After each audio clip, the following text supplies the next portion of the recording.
Hello everyone, welcome back to magic English corner. और आज हम क्लास 6 की थर्ड यूनिट का चैप्टर करने वाले हैं, Neem Baba. So let's start the story. Amber return from school and set down in the shade of the neem tree in her courtyard. So Amber जो है वो स्कूल से वापस आती है और आते ही नीम की शेड में बैठ जाती है, जो कि उसके कोर्टयार्ड में मतलब घर के आसपास है। She felt that the tree was whispering to her. She looked at the tree and spoke to the tree. तो उसको लगता है जो ट्री है वो उससे कुछ बात कर रहा है, मतलब बहुत हल्के हल्के बोल रहा है। सो वो ट्री की तरफ देखती है और उसकी तरफ बोलती है। क्या बोल रही है? सो लेट्स स्टार्ट। एम्बर, नमस्ते। I am Amber. I would like to talk you, may I? नमस्ते, मेरा नाम एम्बर है। मैं आपसे बात करना चाहती हूँ, क्या मैं कर सकती हूँ? Neem Baba, sure dear Amber, I know you. You played in my shade in your childhood. You may call me Neem Baba. Sure Amber, तुम मुझसे बात कर सकती हो, मैं तुम्हें जानता हूँ। तुम बचपन में मेरी शेड्स के अंदर खेला करती थी और तुम मुझे नीम बाबा कहती थी। I have seen you almost everywhere. Please tell me something more about yourself. मैंने आपको हर जगह देखा है, मुझे आपके बारे में और जानना है। क्या आप प्लीज़ मुझे बताओगे अपने बारे में? तो ये एम्बर कहती है नीम बाबा से। एम्बर ने नीम बाबा को ऐसे देखा है कि वो नीम, जितने भी उन्हें आसपास नीम के ट्रीज देखे तो वो उसकी बात कर रही है। I am very old. तो नीम बाबा कहते हैं, I am very old. I was born millions of years ago somewhere in northern India's और म्यांमार।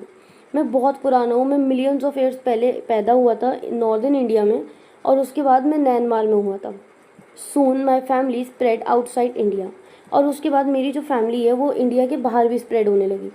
तो बेसिकली ये स्प्रेड कैसे हो रहा है? ये सीड्स के ज़रिए स्प्रेड हो रहा है। मतलब पहले ये नॉर्दर्न इंडियाज़ में होते थे, फिर वहाँ से इनके सीड्स लेके म्यांमार में गए, उसके बाद ये इंडिया के भी बाहर जाने लगे। Amber, outside India, where else can neem be found? Amber बहुत हैरानी से कहती है कि आप इंडिया के बाहर भी हो, मुझे बताओ आप कहाँ कहाँ हो? Neem Baba, my family can be found in many Asians and African countries and even in some part of America. So Neem Baba कहते हैं मेरी जो फैमिली है वो एशिया, अफ्रीका की कंट्रीज़ में है और उसके अलावा कुछ अमेरिकन कंट्रीज़ में भी मिल जाएगी। Amber, that's wonderful. Who give you your name? So वो कहती है तो बहुत अच्छी बात है। अब आप मुझे बताओ आपको आपका नेम किसने दिया? ठीक है, Neem Baba, the story of my name is very thought provoking. इसका मतलब होता है इंटरेस्टिंग। तो वो कहते हैं मेरी जो नेम की स्टोरी है वो बहुत ज़्यादा इंटरेस्टिंग है। I was born in India, मैं इंडिया में पैदा हुआ था। And give Sanskrit name such as, मैं इंडिया में पैदा हुआ था और मुझे संस्कृत नेम मिले थे जैसे Arishta, the one who cures diseases. Arishta का मतलब होता है ऐसी चीज़ जो किसी भी डिजीज़ को ख़त्म कर सके। Nimba, Nimbasa, the name Neem is given by an Iranians. तो वो कहता है कि मुझे पहले अरिश्ता नेम मिला, उसके बाद मुझे निम्बा नेम मिला, फिर मुझे निम्बासा नेम मिला और मुझे एक नीम नेम जो है वो एक ईरानियन ने दिया था, मतलब एक ईरान के रहने वाले ने दिया था। Amber, really? Neem Baba, yes. In Hindi my name is Nimba.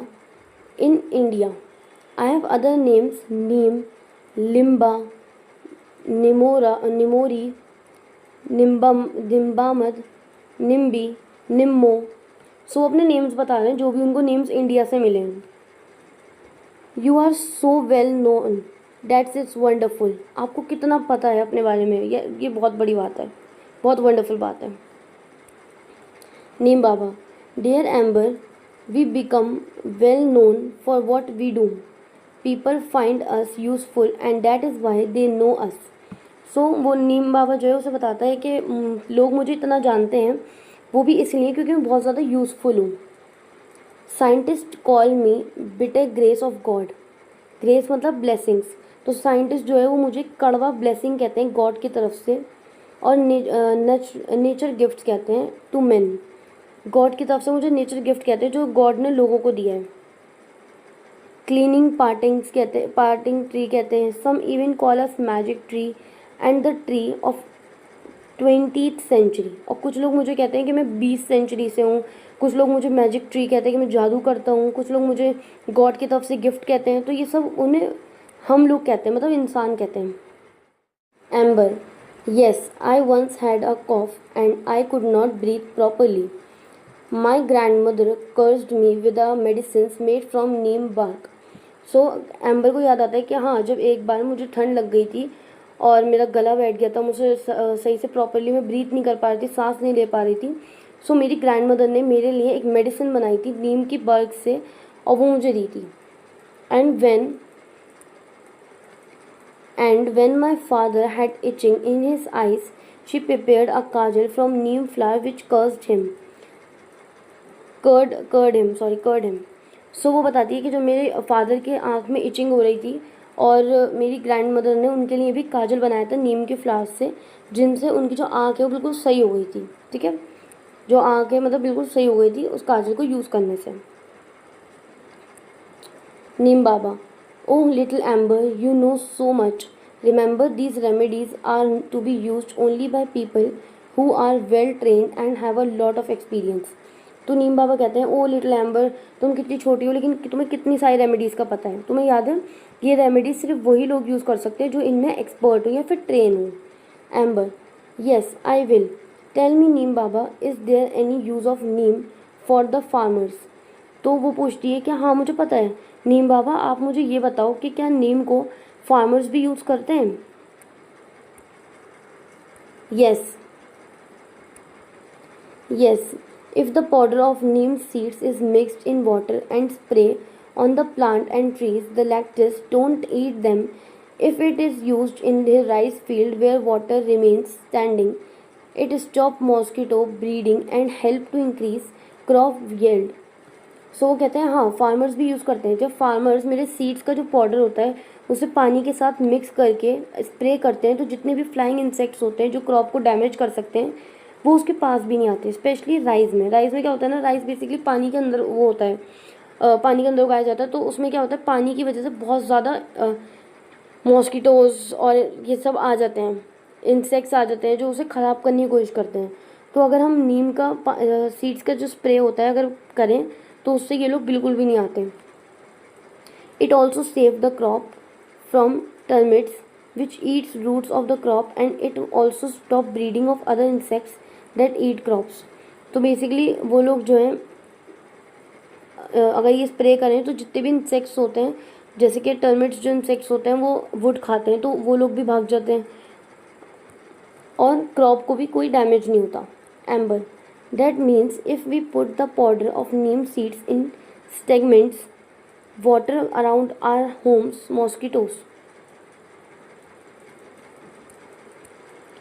तो वो कहती है, तो एम्बर यहाँ पर कहती है कि अगर हम जो है नीम का जो पाउडर होता है अगर उसको हम अपने घर के आसपास के जो वाटर्स होते हैं उसमें डाल दें, तो जो मॉस्किटोज़ हैं, अब हम कंटिन्यू करते हैं, जो मॉस्किटोज़ हैं wouldn't breed in them. Mosquitoes जो है वो उसमें ब्रीड नहीं कर पाएंगे, मतलब उनकी जो पॉपुलेशन है वो बढ़ नहीं पाएगी। This must be cost effective method to stop mosquitoes from breeding. Please tell me other use of neem in our daily life. तो वो कहती है तो बहुत इफेक्टिव और अच्छा होगा और इसमें कम रिसोर्सेज का यूज़ होगा और ये बहुत अच्छी चीज़ होगी। आप मुझे और बताओ ऐसी चीज़ों के बारे में। बेसिकली जो गंदा पानी होता है उसमें मॉस्किटोज़ जो है अपने एग्स रिलीज़ करते हैं, तो इसलिए उसे कंट्रोल करने के लिए या फिर बिल्कुल ख़त्म करने के लिए वो नीम की हेल्प ले रही है। वो उन्हें कहती है कि अगर हम अपने आसपास के जो हमारे गंदे पानी होता है अगर उसमें हम नीम का पाउडर डाल दें तो जो मॉस्किटोज़ होंगे वो अपनी ब्रीडिंग नहीं कर पाएंगे, मतलब अपने आप को अपनी पॉपुलेशन इंक्रीज़ नहीं कर पाएंगे। Neem Baba, of course people save their stored grains from insects by adding neem seeds powder of them. तो वो कहते हैं हाँ लोग जो है अपने ग्रेन्स को बचाने के लिए इंसेक्ट से मेरे सीड्स के जो है कुछ पाउडर बनाकर अपने उस चीज़ों में डाल देते हैं। Neem oil is also use to make soaps and toothpaste. मेरा जो ऑयल है नीम ऑयल जो होता है उससे टूथपेस्ट और सोप बनाए जाते हैं। Furniture made from neem wood is not eaten by termites. Termites वो इंसेक्ट्स होते हैं जो वुड खाते हैं। तो वो कहते हैं कि मेरा जो वुड से बना हुआ जो फर्नीचर होता है उसको कोई भी टर्मिट्स नहीं खा सकता। नीम ऑल्सो प्योरीफाइज द एयर। और नीम जो है वो बहुत हवा को जो है प्योरीफाई करता है, जिसमें जितने भी हार्मफुल पार्टिकल्स होते हैं उनको रिमूव कर देता है। There are many qualities yet to be discovered, और अभी बहुत सी चीज़ें ऐसी हैं जो साइंटिस्ट ने डिस्कवर भी नहीं करी है नीम पेड़ में से। Will you discover them when you grow up, क्या तुम वो चीज़ें डिस्कवर करोगी जब तुम बड़ी हो जाओगी?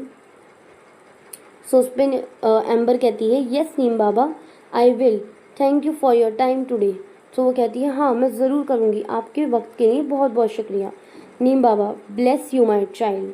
तो यहाँ पर हमारी स्टोरी ख़त्म हो जाती है and it's a good story. So thank you so much for watching the video.